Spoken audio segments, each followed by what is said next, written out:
E vamos para a parte de revisão da equação da quantidade de movimento linear. Para a propulsão aeronáutica falta ainda a quantidade de movimento linear, se você vem acompanhando os vídeos, e a da energia, que é a próxima. Então, como é que a gente usa em propulsão aeronáutica a quantidade de movimento linear? Vamos lá. Essa é a equação da conservação da quantidade de movimento linear, ou que a gente chama de momentum também, na versão integral. Então ela está aqui. Os símbolos dessa equação estão referenciados à figura aqui na parte inferior. Nota que superfície é S, esse V, V com risco no meio é volume, tá? O ponto aqui no meio é produto escalar e nós temos essa equação com a quantidade de movimento, ok? Nós temos aqui duas parcelas importantes, tá? Essa equação, ela vem, na verdade, da segunda lei de Newton. Nós temos aqui a versão um pouco mais genérica, tá faltando um somatório aqui na frente. A gente é acostumado com a versão dela de massa vezes aceleração, tá? Porque, na verdade, se você tem a massa constante, ela sai para fora da derivada e você tem isso daqui. Nesse caso aqui, esse V com o vetor em cima é velocidade. Derivada da velocidade no tempo é o que a gente chama de aceleração. Então, nota que essa é a equação da segunda lei de Newton que a gente está acostumado. Só que numa versão onde a massa não é constante. Então, aqui a gente tem m é massa, não constante no sistema. Tá? E a velocidade também pode variar. Então, é a versão mais genérica. Essa variável massa vezes velocidade é o que a gente chama de quantidade de movimento linear.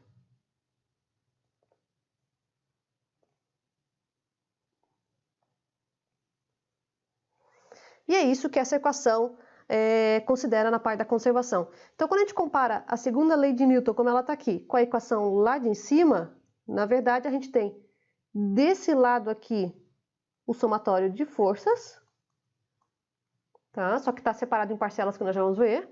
E esse lado aqui, nós temos a derivada total. Nota que esse D aqui é diferente desse carinha aqui.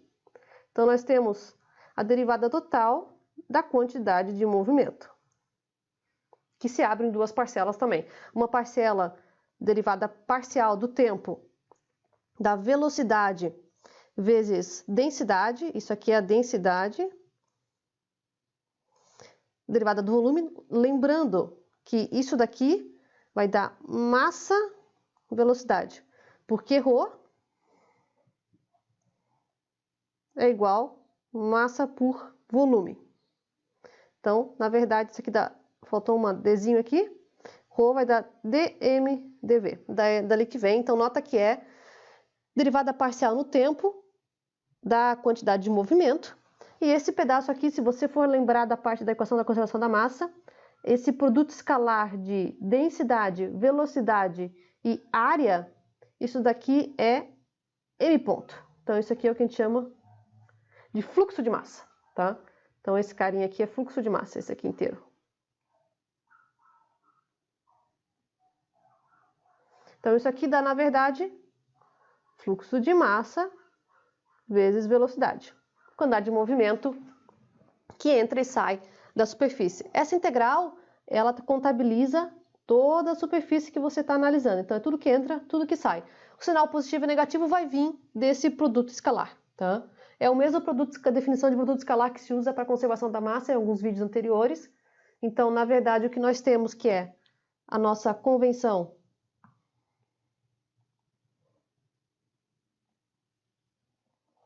do produto escalar, que ela vai dar aqui, se você tem ρ, velocidade, produto escalar, área maior que zero, isso daqui é massa, é fluxo de massa que sai.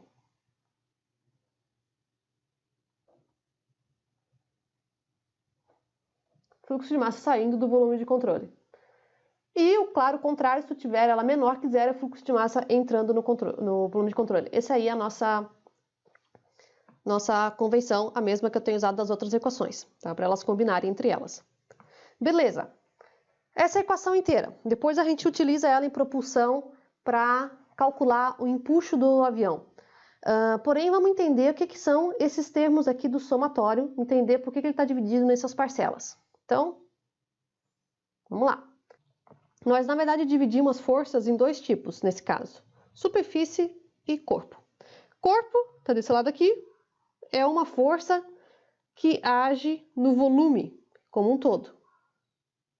Então, geralmente, ela é uma força que é dada por alguma coisa por metro cúbico, tá? No nosso caso de propulsão aeronáutica, a força que a gente tem de corpo é a gravitacional, é a gravidade. Então, nós temos um vetor gravidade, que ele, na verdade, aponta para baixo, em direção ao centro da Terra. Ela é dada, então, por essa integral no volume. Nota que, como eu falei, é uma força que age no volume, então ela integra no volume inteiro. Então, se você tem uma caixinha, a gravidade, ela age nesse volume como um todo, então a gente integra no volume inteiro. Rho é a densidade do teu fluido ou do teu sólido. dV é o volume para fazer a integral. E esse F que está ali com o vetor é a força.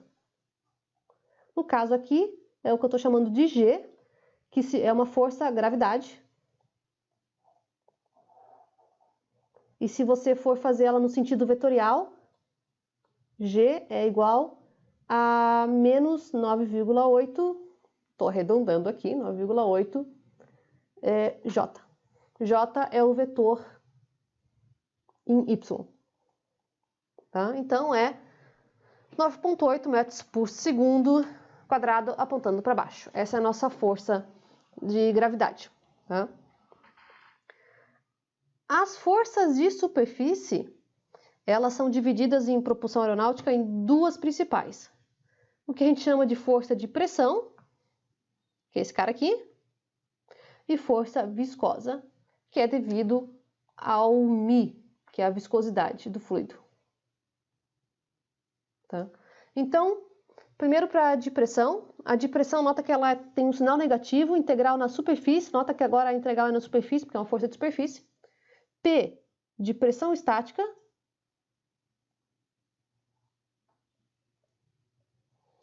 Cuidado, não é pressão de estagnação, é pressão estática.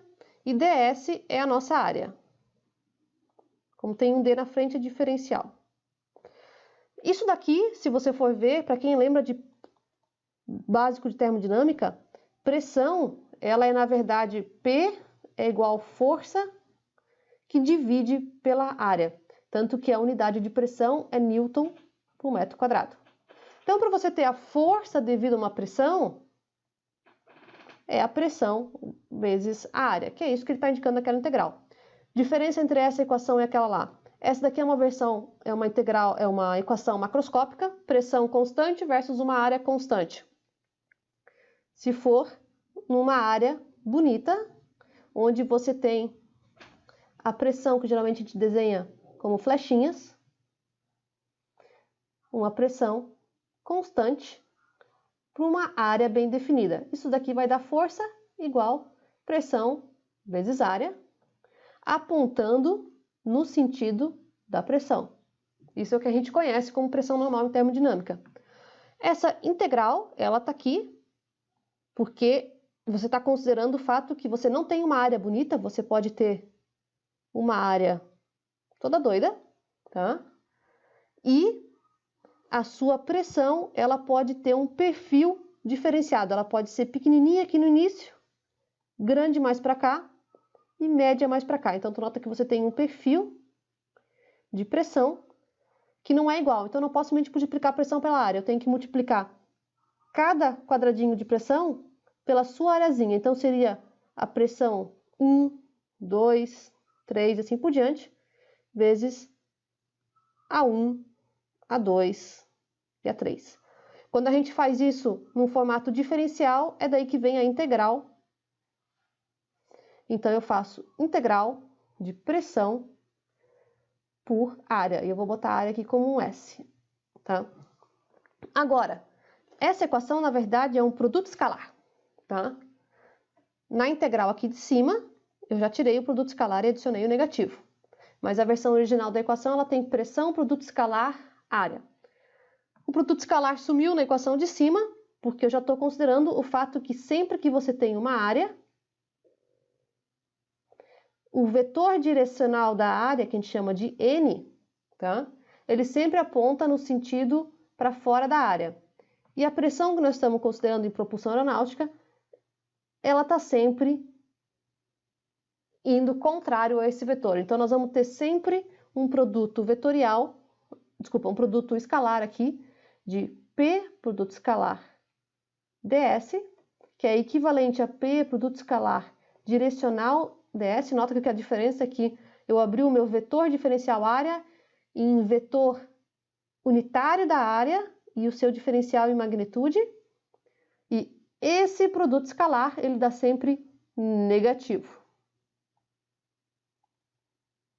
porque eles estão apontados em sentidos contrários. Lembrando que o produto escalar, ele vem de um cosseno do ângulo. Então, o cosseno do ângulo entre os dois é 180, ele vai dar negativo.